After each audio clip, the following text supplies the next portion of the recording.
Today we are going to go over a summary of all the key errors in a comeback game. 13 minutes into the game, we are 1 kill to 13 kills and we're down about 8,000 gold. Everybody hates everybody and we're all blaming one another. We've all been here before, and this is usually where the calls to forfeit at 20 minutes comes out. And if you are feeling demoralized, odds are that you will surrender. Do not give up so easily or you will miss out on the opportunities that you're about to see. The first sign of hope is that the fed enemy AD carry is split pushing in the bottom lane on her own. This is a very common error that AD carries make once they get fed, and this allows Jarvan to trap her in Cataclysm and kill her easily. A short while after, Nocturne takes a red buff and decides to lie in wait setting a trap. When you lose control of your jungle, you need to be cautious of people using buffs as bait, and in this case, Jinx takes the bait. She phase checks the brush and gets killed by Nocturne. Following this, the red team makes a crucial mistake. Gangplank is in the topside jungle, Ashe is in base, and Annie is in the bottom lane. Nocturne and Katarina overcommit trying to take on 3 members of the blue team. They manage to take down Lee Sin, but Jarvan comes in and picks up 2 shutdowns in a row. They should have taken their free kill on Jinx and left, but instead they overstayed and end up going 2 for 2. 15 minutes in, Lee Sin makes a poor choice using his abilities to go blindly over a wall and gets killed by Ashe and Gangplank. 16 minutes in, Nocturne dives and kills Jinx under turret. While killing Jinx is great for padding KDA stats, the real threat on the blue team is Jarvan, which is going to become a problem as Nocturne decides to stay around and keep pushing at low HP. Lee Sin picks a fight with the fed enemy Katarina and manages to take her down to low HP before escaping to safety. Annie pushes forward a bit only to get attacked by Galio, and now the red team has 3 people at low HP inside the blue team's jungle, and this means free kills for our Jarvan. Jarvan comes in instantly killing Annie while trapping Ashe in Cataclysm and proceeds to kill her as well. Katarina fails to kill Galio as he uses his shield to counter the ignite with the help of some minions, and Jinx takes out Cat with the rocket to the face. Lee Sin hops over the wall to take out Nocturne, and Gangplank is the only one to get something out of this fight as he gets a kill on our support Soraka. But he is outnumbered and Jinx picks up a kill on him as well. 19 minutes in, Lee Sin steals the dragon, which makes the red team very angry. Both Nocturne and Ashe blow their ultimates trying to kill Jinx, but Jinx manages to escape. Once again, the red team is starting a team fight with 2 ults down while Nocturne is low on HP, and Jarvan uses this opportunity to hop over the wall to secure the kill on Nocturne. The skirmish goes on for a while and Annie drops Tibbers trying to kill Jinx, but Galio responds with his own ultimate, securing the kill on Annie. Now the blue team starts to push forward, and here they make a mistake.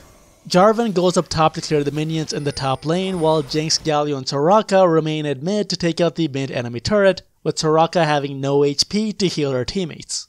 Katarina sees the opportunity and jumps on it immediately. The red team secures a kill on Galio and Jinx, while Jarvan farms some minion waves up top. 21 minutes in, Jarvan is pushing the top lane when he gets collapsed on by the red team, and the first one to get there is Ashe. Ashe makes the mistake of not understanding the pecking order in League, thinking she can take on Jarvan. Jarvan turns around and kills her very quickly. Annie comes in and manages to salvage the situation for the red team by killing Jarvan. Meanwhile, the blue team uses this opportunity with all the attention on top lane to take down the turret in the mid lane. 23 minutes into the game, Galio goes down in an attempt to take down Annie, and the red team now has an advantage. While pushing the bottom lane, Nocturne notices the low HP Soraka and throws his life away to kill the enemy support. This move drags Katarina and Gangplank deeper into the blue team's base, where Cat gets killed and Gangplank makes it out at low HP. Now Lee Sin should have gone back to heal like the rest of his teammates, but instead he gets greedy and attempts to make a play 1 vs 2 at low HP and gets himself killed. 26 minutes into the game, Annie is far out of position trying to collapse on Jarvan with Nocturne, but Jarvan turns around and kills her before they have a chance to take him down. Now Annie is dead and Galio is clearly near Jarvan. There is absolutely no reason to force a dive here, but Nocturne is getting desperate and dives onto Jarvan anyway, attempting to kill him. Galio activates his ultimate killing Nocturne, and Katarina comes in attempting to clean up only to get killed by Jinx and Galio. The red team lost 3 people here, getting nothing in return because of poor positioning by Annie and 1 desperation play by Nocturne which dragged down Katarina with it. The blue team is still behind by 8,000 gold, but that gold gap is starting to matter less and less. They capitalize on this moment by securing the Baron buff. 27 minutes into the game, Ashe is split pushing on her own again. She has time to get away, but instead she gets greedy for a blue buff. This gives Lee Sin the time that he needs to get in position to secure a kill on Ashe. Now the red team is falling apart mentally. Annie misses her ultimate, attempting to kill Soraka to halt our advance, and Jarvan kills her instead. With a 3 vs 5 numbers advantage, the blue team pushes up mid, taking one more mid lane turret. As the blue team pushes up to the red team's base, Gangplank manages to clear the minion wave, halting our advance momentarily. Now an important point here is that Ashe has respawned, Annie is respawning, Soraka is low on HP, and there are no minions nearby to work with. If we wait for the next minion wave to try to force our way in, one wrong move can get our entire team wiped out, as we still have not recovered from the last fight, and the enemy team has fully recovered and is ready for a fight. And so I ping my team to retreat here so we do not throw the game. 29 minutes into the game, Annie does something brilliant off camera. Jarvan is clearing waves down bottom while the rest of the blue team is grouping up at mid for the next play. Annie knows that Jarvan will take the shortest path from the minion wave to his team through the jungle, so she hides in the brush and kills Jarvan as he passes by. In the meantime, Galio, Lee Sin, and Jinx make a play on the red team, killing Ashe. The blue team tries to push through mid here, but Nocturne is split pushing the top side of their base, which eventually forces most of the blue team to pull back from their advance, except for Jinx, who sticks around to get taken out by Gangplank. Nocturne dies here in his push, but he was successful in getting the inhibitor. This is the first worthwhile death for the red team in quite some time. 32 minutes into the game, during a standoff at Dragon, Annie makes a fantastic play flashing over the wall, taking out Jinx.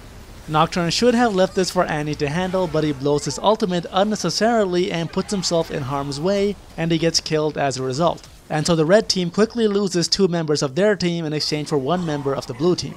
The skirmish goes on for quite some time, and Gangplank picks up a kill on Soraka, Galio picks up a kill on Katarina, and Ashe takes out Jarvan. Lee Sin did manage to secure the dragon, so now would be a good time to retreat, but Lee is adamant on proving himself, so he tries to make a play on Ashe and gets himself killed.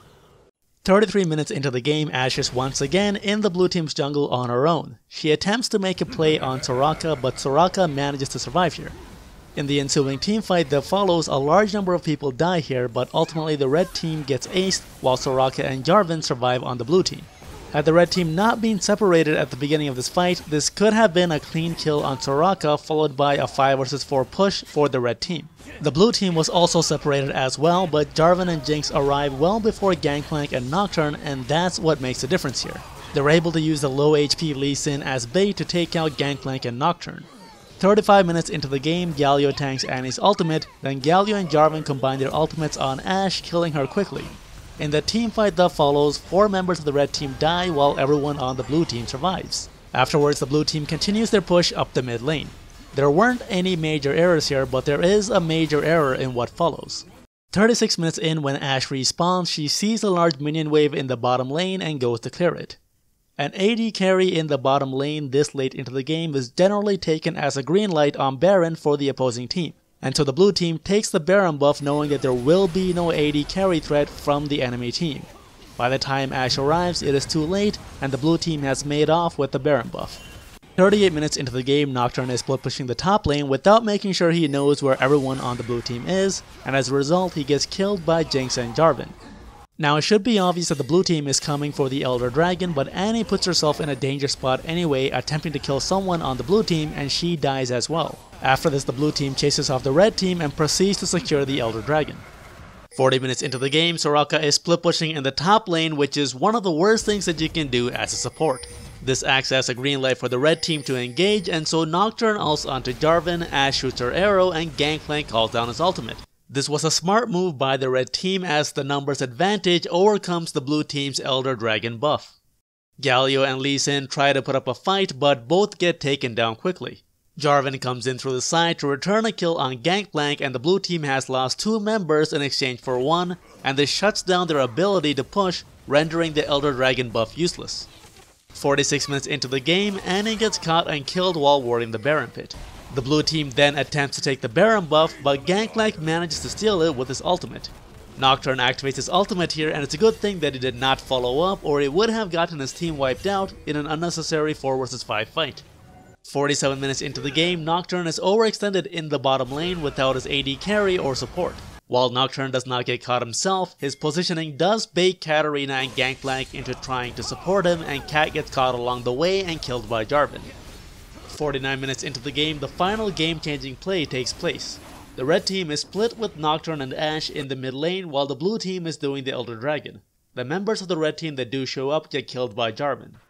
The blue team then continues a hard push up the mid lane while Nocturne goes for the blue team's top inhibitor. He manages to take it out successfully, and he should have used this opportunity to escape, but instead he picks the fight with Galio that ultimately drives him out of the blue team's base at very low HP. The blue team was unsuccessful in breaking the red team's nexus, and they lost Soraka in the process. Jarvan tracks Nocturne along his escape path, cutting him off, and Galio takes him down.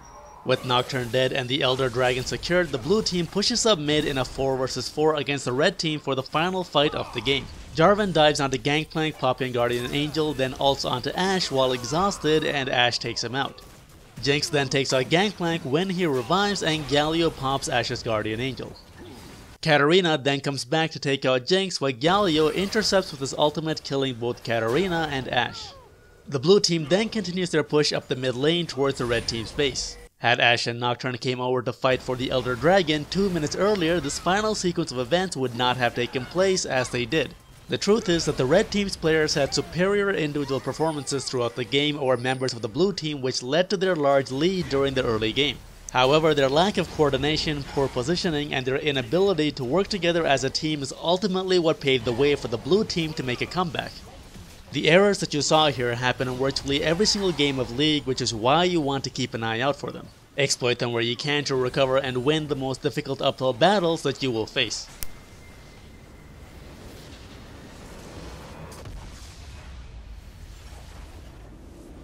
If you found this video helpful, do subscribe to the channel, follow on Twitter, and leave a comment about what kind of content you would like to see in future videos. Do check out the video links on either side for more gameplay tips and strategies in this channel.